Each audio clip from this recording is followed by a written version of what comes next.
नमस्कार, मैं स्वाति आपके अपने चैनल इंडियन माइथोलॉजिकल स्टोरीज में आपका स्वागत करती हूँ। आज आपको कार्तिक पुराण का 32वां अध्याय सुनाने जा रही हूँ। 31वें अध्याय में आपने सुना, धनेश्वर को पुण्यात्मा समझते हुए यमराज ने दूतों से उसे नरक दिखाने की आज्ञा दी थी। इस अध्याय में श्री कृष्ण ने आगे कहा, हे प्रिय, यमराज की आज्ञा शिरोधार्य करते हुए प्रेतपति धनेश्वर को नरकों के समीप ले गया और उसे दिखाते हुए कहने लगा, हे धनेश्वर, महान भय देने वाला इन नरकों की ओर दृष्टि डालो। इनमें पापी पुरुष सदैव दूतों द्वारा पकाए जाते हैं। यह देखो, यह तत्ववाचक नामक नरक है, जिसमें देह जलने के कारण पापी विलाप कर रहे हैं। जो मनुष्य भोजन के समय भूखों को भोजन नहीं देता, वह बार बार इस नरक में डाले जाते हैं।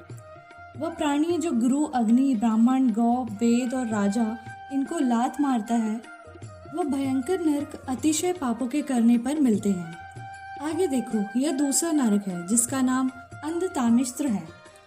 इन पापियों को सुई की भांति मुख वाले तमोत नामक कीड़े काट रहे हैं। इस नरक में दूसरों का दिल दुखाने वाले पापी गिराए जाते हैं।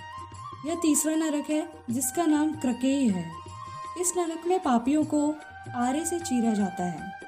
यह नरक भी असीम, त्रवण आदि भेदों से 6 प्रकार का होता है। इसमें स्त्री तथा पुत्रों के वियोग कराने वाले मनुष्यों को कढ़ाई में पकाया जाता है। 2 प्रियजनों को दूर करने वाले मनुष्य भी असीमत्र नामक नरक में तलवार की धार से काटे जाते हैं और कुछ भेड़ियों के डर से भाग जाते हैं। अब अर्गल नामक ये चौथा नरक देखो। इसे पापी विभिन्न प्रकार से चिल्लाते हुए इधर उधर भाग रहे हैं। यह नरक भी वध आदि भेदों से 6 प्रकार का है। अब तुम यह 5वां नरक देखो, जिसका नाम ऊंट शालमली है। इसमें अंगारे की तरह कष्ट देने वाले बड़े बड़े कांटे लगे हैं। यह नरक भी यातना आदि भेदों से 6 प्रकार का है। इस नगर में पर स्त्री गमन करने वाले मनुष्य डाले जाते हैं। अब तुम यह 6वां नरक देखो। उल्वड नामक नरक में सिर नीचे करके पापियों को लटकाया जाता है। जो लोग भक्ष्य का विचार नहीं करते, दूसरों की निंदा और चुगली करते हैं, वे इस नरक में डाले जाते हैं। दुर्गंध भेद से यह नरक भी 6 प्रकार का है। यह 7वां नरक है जिसका नाम कुंभी पाक है।